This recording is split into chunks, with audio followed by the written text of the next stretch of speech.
Piny owacho mar kaunti ma Migori kokalo migao mar lupo ka konyore kod riwruok mar Latis dhi nyime kod tiego jolupo kod johand rech kaka ginyalo kano rech gi ma ok giyudo lal moro amora. Moko kuom johala wacho ni chenro no osekelo lokruok e ohala ma bende gitimo ni mar giseneno pogruok e yuto margi kipimo kod kinde machon.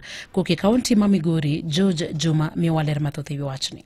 Lipod mogol kod migao ma pithre kaunti ma Migori yango ni jolupo, jopith rech kaachiel kod johand rech yudo lal mar 40% mag rech nikech koso yore makare mag kano rech. Jolupo, johand rech kaachiel kod jopith rech mathoth osebedo kod pek kano rech gi e kinde ma girito chiro malong'o. Mae osemiyo moko kuomgi uso rech gi nengo moyweyo ka giluor ni poni koro gibudho to gidhi kethore. E okang' mar duoko piny lal ma jolupo, jopith rech kaachiel kod johand rech osebiro kayudo nikech kethruok mag rech. Migao mathiedho kaunti ma Migori kautenre riwruogno mar Latis dhi nyime kod puonjo jolupo, jopith rech kod johand rech mamine kaachiel kod rawere e yore makare mag rito rech mondo koro kik gikethre. Wasebede training for like 5 months mono chako ng'eyo godo program ni kendo wasebedo gi jopuonj mopogore opogore e yorwa mar rito rech kendo kaka inyal kaw rech kendo kaka inyal gol gi ma handle gi with care.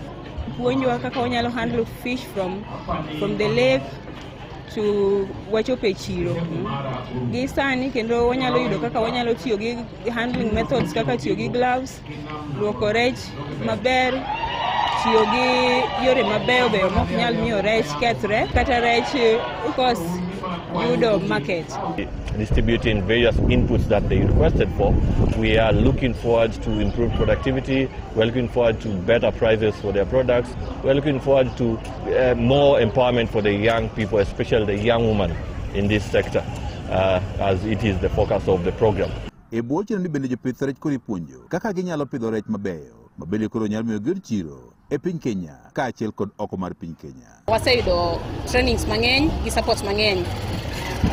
Technical supports waseyudo to gi puonj manyalo miyo watim pith mar rech e yo makare nikech wan watimo fish cage. Waseyudo puonj kaka wanyalo pidho rech, wanyalo miyo gi chiemo e yo makare, amount wanyalo miyo gi to be kaka wanyalo rito gi mondo wa produce quality harvest. Kaka group be wanenore ni wadhi timo a lot of production nikech koro wayudo support mag inputs mondo watim export even to outside Kenya, not within Kenya. Mine gi nitie aprons mimiyogi ma konyogi seche ma gitiyo ma ok ni chafu lwar kuomgi. Gi gloves mondo mi chok rech kod kuth rech ok nyal chuo, gloves mipogogi.